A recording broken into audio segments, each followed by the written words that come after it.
నమస్తే. శ్రీ మాత్రే నమః. శ్రీ గురుభ్యో నమః. శ్రీ క్రోధినామ సంవత్సరం మార్గశిర మాసం డిసెంబరు నెల 2024 మేషాది ద్వాదశ రాశుల వారికి ఈ మాసం ఎలా ఉండబోతోంది, సూచనలు, పరిహారాలు, పరిష్కారాలు కూడా చూద్దాం. అయితే వృశ్చిక రాశి వారికి గురు యొక్క అనుగ్రహం వలన, అంటే గురు యొక్క ఫలితం ఏంటంటే స్వజనులతోనే విరోధము, చోర అగ్ని భయము, రెండవ భాగంలో మాత్రము జయం కనబడుతోంది. ఆరోగ్య బలము కనబడుతోంది. ప్రయత్న కార్యసిద్ధి, అంటే ప్రయత్నిస్తేనే తప్ప మీ కార్యాలు అయ్యేటట్టుగా లేదు. రాజకీయ వ్యవహారాల్లో ఉన్న వారికి మాత్రము చాలా చక్కగా జయం కలుగుతుంది. రాహు యొక్క ఫలితం వలన సంతానంలో విరోధము, అంటే సంతానంతో కానీ సంతానం వల్ల కానీ విరోధము, ప్రభుత్వం వలన సన్మానాలు, వేళకి భోజనం చేయలేకపోవడము, ఆలోచనలు కార్యరూపం అయితే తాల్చే అవకాశం ఎక్కడా కనపట్టలేదు. కేతు యొక్క ఫలితం వలన నూతన వస్త్ర ధన ప్రాప్తి, సుగంధ ద్రవ్యములు, పశువుల వలన లాభములు, మంగళకర కార్యములు, భాగస్వాములు అవుతారన్నమాట. అయితే ఈ రాశి వారికి యోగ విషయంలో ఎలా ఉంటుంది అంటే, ఏ వృత్తి ఉద్యోగాల్లో ఉన్నవారికైనా సరే సాంఘికంగాను ఘన గౌరవాదులు కలుగుతాయి. ఎటువంటి విషయాల్లోనైనా సరే వీరు అన్ని రకాలుగా ముందంజ వేస్తారు, విజయాన్ని సాధించుకుంటారు. ఉద్యోగస్తులకు ప్రమోషన్లు, మార్పులు వస్తాయి. వివాహాది శుభకార్యాలు చక్కగా నెరవేరుతాయి. వ్యాపారస్తులకు క్రయ విక్రయాలలో అవి జరగడం వల్ల మంచి లాభాలను గడిస్తారు. వ్యాపారంలో రాణించడం జరుగుతుంది. బాకీలు వసూలవుతాయి. తలచిన కార్యక్రమాలన్నీ జయం కలుగుతుంది. వాహన ప్రాప్తి, సంఘంలో గౌరవ మర్యాదలు, పలుకుబడి పెరుగుతుంది. కుటుంబంలో సహాయ సహకారాలు సమయానికి అందుబాటులోకి వస్తాయి. బంధుమిత్రుల కలయిక, నూతన వ్యక్తుల కలయిక వల్ల స్నేహ బాంధవ్యాలు, వారి యొక్క పరిచయం వల్ల లాభాలు కలుగుతాయి. అనారోగ్యము, చిక్కుల నుంచి బయటపడతారు. మధ్య మధ్య చిన్న చిన్న ఆటంకాలు కలిగినా కానీ వాటిని దాటవేయగలుగుతారు. ఒకంత నిరుత్సాహము మీ యొక్క పనిలో కలిగే సూచన కనబడుతోంది. ఎముకలకు సంబంధించిన రుగ్మతలు కానీ లేదా ఎముకలు విరగడం కానీ సూచన కనబడుతోంది. చాలా జాగ్రత్తగా వ్యవహరించండి. స్థాన చలనాలు కనబడుతున్నాయి. ఈ రాశి వారికి బంధుమిత్రులతో కలహాలు, తక్కువ స్థాయి వారితో, అంటే మీకన్నా తక్కువ కేడర్లో ఉన్న వారితో స్నేహం కనబడుతోంది. మానసిక ఆందోళనలు, స్థాన చలనాలు, వ్యవసాయ రీత్యా కోర్టుకు సంబంధించిన సమస్యలు ఏమైనా ఉంటే కనుక పరిష్కారానికి వస్తాయి. మొత్తంగా ఈ రాశి వారికి ఈ మాసంలో బంధుమిత్రులతో కలహాలు ఉంటాయి. మనో వ్యాకులత, మానసిక ఒత్తిడి, ఆందోళన కనబడుతోంది. జాగ్రత్తగా చూసుకోవాల్సిందిగా ప్రత్యేకమైన సూచన. అయితే ఈ రాశిలో ఉండే స్త్రీలకు వివాహ విషయంలో, వివాహ ప్రయత్నంలో ఒకంత లోపము, ఒకంత కాలయాపన, అసలు ఆలస్యమయ్యే అవకాశం ఉంది. కాబట్టి ఈ రాశిలో ఉండే స్త్రీలు వివాహానికి సంబంధించిన ప్రయత్నాలు ఈ మాసంలో చెయ్యకపోవడమే మంచిది. ఉద్యోగంలో ఉన్నవారికి స్థాన చలనాలు, ప్రమోషన్లు వచ్చే అవకాశం ఉంది. భార్యాభర్తలు కొంతకాలంగా విడివిడిగా రావాల్సిన, అంటే విడివిడిగా ఉండే అవకాశము వచ్చే సూచన కనబడుతోంది. చాలా జాగ్రత్తగా చూసుకోండి. వారికి ఎడబాటు కూడా కొంతకాలం ఉండే అవకాశం కూడా గోచరిస్తోంది. కుటుంబంలో చిక్కులు ఎక్కువ అవ్వడము, సంతాన మూలకంగా సమస్యలు, ప్రయాణాల వల్ల ధన వ్యయము అయ్యే అవకాశం ఉంది. చాలా జాగ్రత్తగా చూసుకోండి. అయితే ఇప్పుడు ఏ రంగంలో ఉన్న వాళ్ళకి ఎలా ఉండబోతోంది? ముందుగా విద్యార్థులకు పరీక్షల్లో మంచి మార్కులతో పాస్ అవుతారు. ర్యాంకులు వస్తాయి. జ్ఞాపక శక్తి విపరీతంగా పెరిగే అవకాశం ఉంది.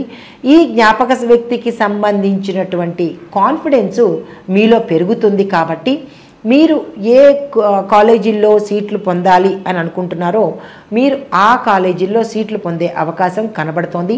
విదేశాలు వెళ్ళి చదువుకోవాలి అని అనుకున్న వాళ్ళకి కూడా ఈ మాసం చాలా చక్కని అనువైన మాసము. ఆ దిశగా ప్రయత్నం చేయండి. తదుపరి ఉద్యోగస్తులకు పై అధికారుల యొక్క స్నేహ లాభాలు మీకు అనుకూలంగా ఉండి మీకు ఇష్టమైన ప్రదేశాలకు ట్రాన్స్ఫర్లు అయ్యే అవకాశం ఉంది. కొంత ఆలస్యమైనా కానీ మీకు కెరియర్లో మార్పు వచ్చే అవకాశం కనబడుతోంది. శ్రమకు తగిన ఫలితాలు ఉంటాయి.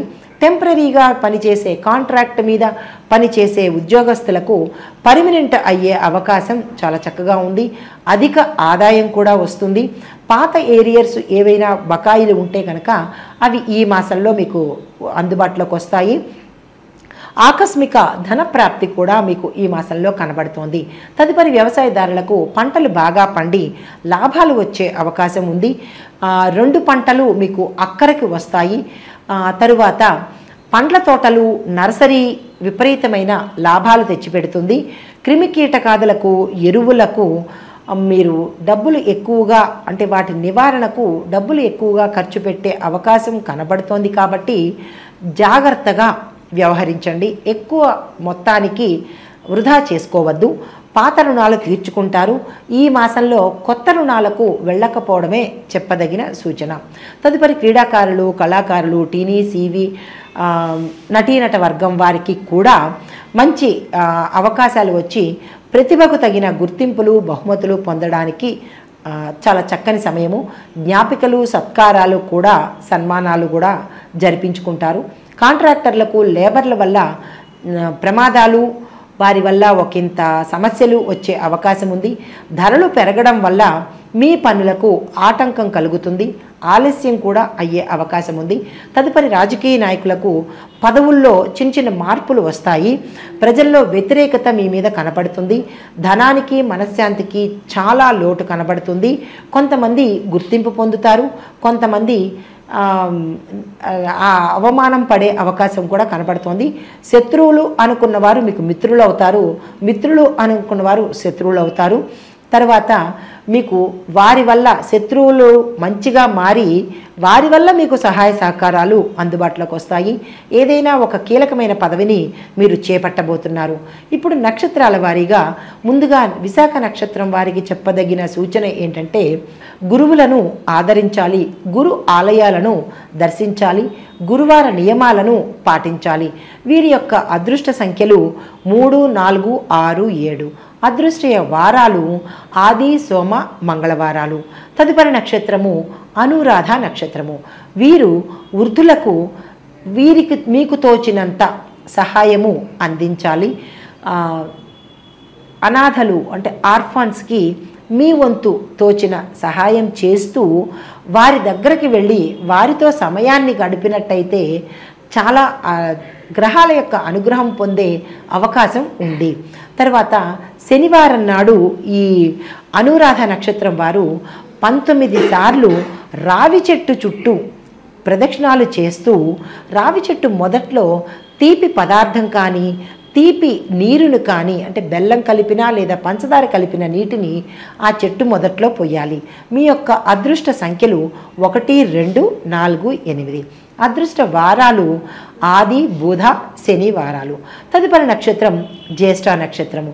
వీరు పచ్చగడ్డి మీద చెప్పులు లేకుండా నడవాలి.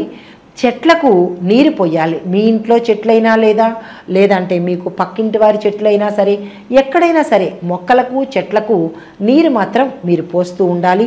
తర్వాత మీ యొక్క అదృష్ట సంఖ్యలు 2, 3, 4, 5. మీ యొక్క అదృష్ట వారాలు ఆది, బుధ, శుక్రవారాలు. మొత్తంగా ఈ రాశి వారు ఇక్కడ మీకు ఒక చిన్న సందేహం రావచ్చు.